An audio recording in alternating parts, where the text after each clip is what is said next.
പണ്ടൊക്കെ നമ്മുടെ നാട്ടിൽ പറഞ്ഞിരുന്നു 313 പത്തിരി സ്വന്തം കൈകൊണ്ട് ഉണ്ടാക്കിയിട്ട് പള്ളിയിലേക്ക് കൊടുത്തയക്കണം. കാലമൊന്ന് പുരോഗതിപ്പെട്ടു. ഇപ്പൊ 313 ആടാണ്.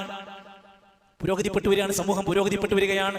313 ആടിനെ കൊണ്ടുവരണം, എന്നിട്ട് അറക്കണം. അതിന് കാശ് വേണം. അതിനെന്താ പരിപാടി? ആട് വരവ് ഫ്ലെക്സ് അടിക്കണം. ആട് വരവ്, പെട്ടി വരവ് കേട്ടിട്ടില്ലേ? ഇപ്പൊ പുതിയ വരവ് ആട് വരവാണ്. എന്നിട്ട് ഗൂഗിൾ പേ നമ്പർ കൊടുക്കാണ്. ബദരീങ്ങളുടെ പേരിൽ അറവ് നടത്തണോ? ഞങ്ങൾക്ക് പൈസ തരൂ. ആടിനെ ഞങ്ങൾ ഇതാ വരവ് നടത്താൻ പോവുകയാണ്. പണ്ഡിതന്മാര്, പുരോഹിതന്മാര് നേതൃത്വം കൊടുത്ത് ജനങ്ങളോട് അതിന് പറയാണ്. ഹദീസിൽ നബി സല്ലല്ലാഹു അലൈഹി വസല്ലം പഠിപ്പിച്ചു, മൻ ലഅനല്ലാഹ്, അല്ലാഹ് ഒരാളെ ശപിച്ചിരിക്കുന്നു.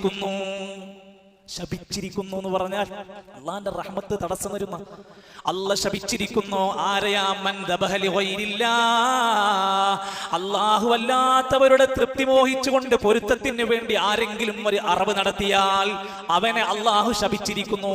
നമ്മുടെ കുഞ്ഞ് ജനിച്ചപ്പോൾ അഖീഖ അറുത്തവരാണ് നമ്മൾ. കുഞ്ഞിന്റെ തൃപ്തി മോഹിച്ചല്ല, കുഞ്ഞിന്റെ ബർക്കത്ത് മോഹിച്ചല്ല. ഉദ്ഹിയ്യത്ത് അറക്കുന്നവരാണ് നമ്മൾ. ഇബ്രാഹിം നബിന്റെ പൊരുത്തമല്ല, ഇസ്മായിൽ നബിന്റെ ബർക്കത്തല്ല. അള്ളാന്റെ കൽപ്പനയാണ്, അത് നിറവേറ്റുന്നു. എന്നാൽ ഇവിടെ ബദരീങ്ങളുടെ ബർക്കത്ത്, ബദരീങ്ങളുടെ ശഫാഅത്ത്, ബദരീങ്ങളുടെ തഖർറുബ് കിട്ടാൻ വേണ്ടിയാണ് ആ ദിവസം തെരഞ്ഞു പിടിച്ച് ആ നമ്പർ കണക്കാക്കിക്കൊണ്ട് അറവ് നടത്തുന്നത്. ഈ ആഘോഷ കമ്മിറ്റിക്കാർ, ആണ്ട് നേർച്ചക്കാർ തന്നെ അംഗീകരിക്കുന്ന ഒരു പണ്ഡിതനുണ്ട്. ഇബ്നു ഹജറുൽ ഹൈതമി എന്നാണ് അദ്ദേഹത്തിന്റെ പേര്. അവർ അംഗീകരിക്കുന്ന മദ്ഹബിന്റെ പണ്ഡിതനാണ്. അദ്ദേഹം പറയാണ്, ഒരു മുസ്ലിം അല്ലാഹുവല്ലാത്ത ഏതെങ്കിലും ഒരാളുടെ തഖർറുബൻ ഗൈറല്ലാഹ്, അല്ലാഹുവല്ലാത്തവരുടെ പുണ്യം പ്രതീക്ഷിച്ച്, ഖുർബത്ത് പ്രതീക്ഷിച്ച്, ശഫാഅത്ത് പ്രതീക്ഷിച്ച് അറവ് നടത്തിയാൽ ഫസാറ മുർത്തദ്ദാ, ഓൻ മതഭ്രഷ്ടനായി മാറും. ഇസ്ലാം ഒന്ന് പുറത്തു പോകും. ഇത്ര ഗൗരവമായി ശാഫിഈ മദ്ഹബിലെ പണ്ഡിതന്മാര് പറയാ. എന്നിട്ട് ഇതേ പ്രവർത്തനങ്ങൾ ചെയ്തുകൊണ്ടിരിക്കുക. അതിന് ജനങ്ങളെ ഒളിച്ചു കൂട്ടുകയാണ്. പള്ളികളിൽ മൈക്ക് കെട്ടിയിട്ട് പുറത്തേക്ക് വെച്ചുകൊണ്ട് പാടിക്കൊണ്ടിരിക്കുന്ന പാട്ടിന്റെ അർത്ഥങ്ങൾ നിങ്ങൾ ആരെങ്കിലും ശ്രദ്ധിച്ചോ? പള്ളി എന്നാണ് വിളിച്ചു പറയുന്നത്. എന്താ പറഞ്ഞത്? യാമൻ ബിഹി ഹല്ലറദാ വമൻ ബിഹമ്മിൻ നക്കിദാ കുല്ലാദിയം മുസ്തൻജിദാ യാ അഹ്ല ബദറ ശുഹദാ. ജനങ്ങൾ വിചാരിക്കുകയാണ് ഇത് ബദരീങ്ങളെ പ്രശംസിക്കുകയാണ്, ഇത് ബദരീങ്ങളുടെ മഹത്വം പറയുകയാണ്, ഇത് ബദർ ശുഹദാക്കളോടുള്ള ആദരവിന്റെ ഭാഗമാണെന്ന് ജനങ്ങൾ അറിയാത്തത് കൊണ്ട് തെറ്റിദ്ധരിക്കുകയാണ്. സത്യത്തിൽ എന്താ പറയുന്നത്? യാമൻ ബിഹി ഹല്ലറദാ, പ്രയാസപ്പെടുന്ന ഏതെങ്കിലും മനുഷ്യരുണ്ടോ? വമൻ ബിഹമ്മിൻ നക്കിദാ, വിഷമങ്ങളോ മാനസിക പ്രയാസങ്ങളോ അനുഭവിക്കുന്ന ആരെങ്കിലും ഉണ്ടോ? എങ്കിൽ കുല്ലാദിയം മുസ്തൻജിദാ, നിങ്ങൾ സഹായം ചോദിച്ചുകൊണ്ട് വിളിക്കണം.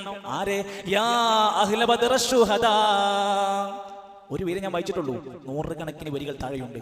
ബദർ ശുഹദാക്കളെ, ഞങ്ങളുടെ പ്രയാസങ്ങളെ രക്ഷപ്പെടുത്തണേന്ന് നിങ്ങൾ പ്രാർത്ഥിക്കൂ എന്നാണ് ഈ വരികളിലൂടെ ആളുകൾ, അതിന്റെ മുസ്ലിയാക്കന്മാർ, നേതാക്കന്മാർ ജനങ്ങളോട് പഠിപ്പിച്ചു കൊടുക്കുന്നതെങ്കിൽ. അതുകൊണ്ടാണ് എന്തൊരു പ്രതിസന്ധി വരുമ്പോഴും പണ്ടത്തെ മുശ്രിക്കീങ്ങൾ കപ്പലിനകത്തല്ലെങ്കിൽ അവരുടെ യാത്രക്കകത്ത് കടലിന്റെ മധ്യത്തിൽ കുടുങ്ങിയാൽ എന്തൊക്കെ വിശ്വാസം ഉണ്ടായിരുന്നുവെങ്കിലും അള്ളാഹ് ഞങ്ങളെ രക്ഷിക്കണേ എന്ന് പറഞ്ഞിരുന്നുവെങ്കിൽ, നാദാപുരത്ത് തീപിടുത്തുണ്ടായി വീട് നിന്ന് കത്തിങ്ങോണ്ട് നിൽക്കുമ്പോൾ വൃദ്ധയായ ഉമ്മ വിളിച്ചു പറയുന്നത്, ബദരീങ്ങളെ ബദരീങ്ങളെ ബദരീങ്ങളെ. സഹോദരങ്ങളെ, ആ വോയിസ് കേൾക്കാത്തവരാരാണ്? ഇപ്പോൾ വാട്സപ്പുള്ള ആൾക്കാരാരാ കേൾക്കാത്തവർ? ആരാണ് സമൂഹത്തോട് ഇങ്ങനെ ചെയ്താൽ മതി എന്ന് പഠിപ്പിച്ചത്? ആരാണ്? അവർ അതിന്റെ ഉത്തരവാദികളാണ്. ഫലാ തദ്ഉ മഅല്ലാഹി അഹദാ, നിങ്ങൾ അല്ലാഹുവിന്റെ കൂടെ വേറെ ഒരാളെയും വിളിച്ചു പ്രാർത്ഥിക്കരുത്. ഖുർആന്റെ കൽപ്പനയാണ്.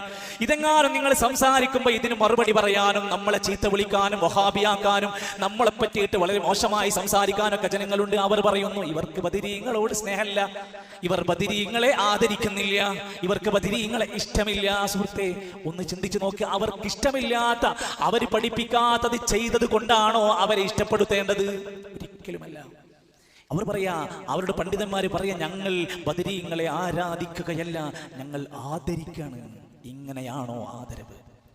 ഇസ്ലാമിന്റെ കൽപ്പനകളെല്ലാം ലംഘിച്ചാണോ ആദരവ്? തിന്നാൻ പറ്റാത്ത സാധനമാണ് പന്നിമാംസം. തിന്നാൻ പറ്റാത്ത സാധനം ശവം. അതിന്റെ കൂട്ടത്തിൽ പറയാം, ബാബാ ഉഹില്ലലി ഗൈരില്ലാഹി ബിഹി, അല്ലല്ലാത്തൊരു പേരിൽ അറുത്ത് തിന്നാൻ പാടില്ല. ബദരീങ്ങളെ പേരിൽ അറുത്ത് തിന്നാൻ പറ്റും സുഹൃത്തുക്കളെ? അപ്പോൾ ബിസ്മി ചെല്ലിനല്ല പ്രശ്നം. ആരുടെ പ്രീതിക്ക് വേണ്ടി, ആരുടെ കുരുത്തത്തിന് വേണ്ടി, ആരെ സന്തോഷിപ്പിക്കാൻ വേണ്ടി, ആരെ പ്രീതിപ്പെടുത്താൻ വേണ്ടി അറുത്തു എന്നുള്ള പ്രശ്നം. ഒരു വിശ്വാസിക്ക് തിന്നാൻ അള്ളാന്റെ തൃപ്തിക്ക് വേണ്ടി അറുത്തത് മാത്രമേ തിന്നാൻ പറ്റൂ. ഇന്ന് നോമ്പിന് വേണ്ടി സാധാരണ അറിവുകാർ അർത്ഥം ഒരു കിലോ മാംസം ഫ്രിഡ്ജ് കൊണ്ടുപോയി വെച്ചിട്ടില്ലേ സുഹൃത്തുക്കളെ?